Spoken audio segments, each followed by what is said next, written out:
നല്ല പ്രായത്തിൽ 4 സിനിമയിൽ അഭിനയിച്ച് കുറച്ച് കാശുണ്ടാക്കുന്നതിന് പകരം ഊരുതണ്ടി നടക്കുന്നവനാണ് പ്രണവ് മോഹൻലാൽ എന്നുള്ളൊരു വാർത്ത അല്ലെങ്കിൽ അങ്ങനെയുള്ള വാക്കുകൾ നമ്മൾ പലപ്പോഴായിട്ട് കേട്ടിട്ടുണ്ട്. അതിനെ ബേസ് ചെയ്തിട്ട് ഒരു കോമഡി ഡയലോഗ് പോലും അദ്ദേഹത്തിൻ്റെ ഏറ്റവും പുതിയ ചിത്രമായിട്ടുള്ള വർഷങ്ങൾക്ക് ശേഷം എന്ന് പറയുന്ന ചിത്രത്തിൽ ഉൾപ്പെടുത്തുകയും ചെയ്തു. ആ രംഗത്തിൽ പ്രണവ് മോഹൻലാൽ അഭിനയിക്കുക കൂടി ചെയ്തതോടുകൂടി തന്നെ തിയേറ്ററിൽ വലിയ കയ്യടിയായിരുന്നു ആ രംഗത്തിന് മുഴങ്ങി കേട്ടത്. എന്തു തന്നെയായാലും അദ്ദേഹത്തിൻ്റെ ഏറ്റവും പുതിയ ചിത്രത്തിൻ്റെ പ്രതിഫല തുകയാണ് ഇപ്പോൾ പുറത്തു വന്നിരിക്കുന്നത്. സത്യത്തിൽ ആ പ്രതിഫല തുക കേട്ടപ്പോൾ ഞാൻ ഞെട്ടി, നിങ്ങളും ഞെട്ടുമെന്നുള്ളൊരു കാര്യത്തിൽ സംശയമില്ല.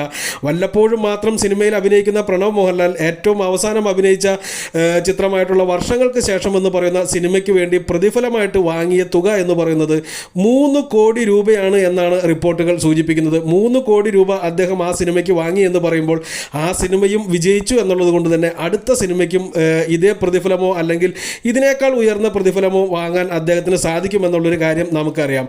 തീർച്ചയായിട്ടും പൈസയുടെ ഒരു അത്യാവശ്യമുള്ള ഒരാളല്ല അദ്ദേഹം എന്നുള്ളത് എല്ലാവർക്കും അറിയാമെങ്കിലും അദ്ദേഹത്തിൻ്റെ ആദ്യ ചിത്രമായിട്ടുള്ള ആദി എന്ന് പറയുന്ന സിനിമയ്ക്ക് അദ്ദേഹം വെറും 1 രൂപ മാത്രമാണ് പ്രതിഫലം വാങ്ങിയത് എന്നുള്ള വാർത്ത അന്ന് പുറത്തു വന്നിരുന്നു. അത് വലിയ വാർത്തയാവുകയും ചെയ്തിരുന്നു. സത്യത്തിൽ ആ സിനിമ പ്രൊഡ്യൂസ് ചെയ്ത് ആൻ്റണി പെരുമ്പാവൂരായിരുന്നു എന്നുള്ളത് കൊണ്ട് തന്നെ ആ 1 രൂപ എന്ന് പറയുന്നത് പോലും ഒരു അധിക ചിലവാണ് എന്ന് നമുക്ക് കണക്ക് കൂട്ടാം. പക്ഷേ ഇനിയുള്ള സിനിമകളിൽ, ആശീർവാദിൻ്റെ സിനിമകളല്ലാത്ത സിനിമകളിൽ അദ്ദേഹം നല്ല പ്രതിഫലം തന്നെ വാങ്ങുമെന്നുള്ളൊരു സൂചന കൂടി ഇതിലുണ്ട്.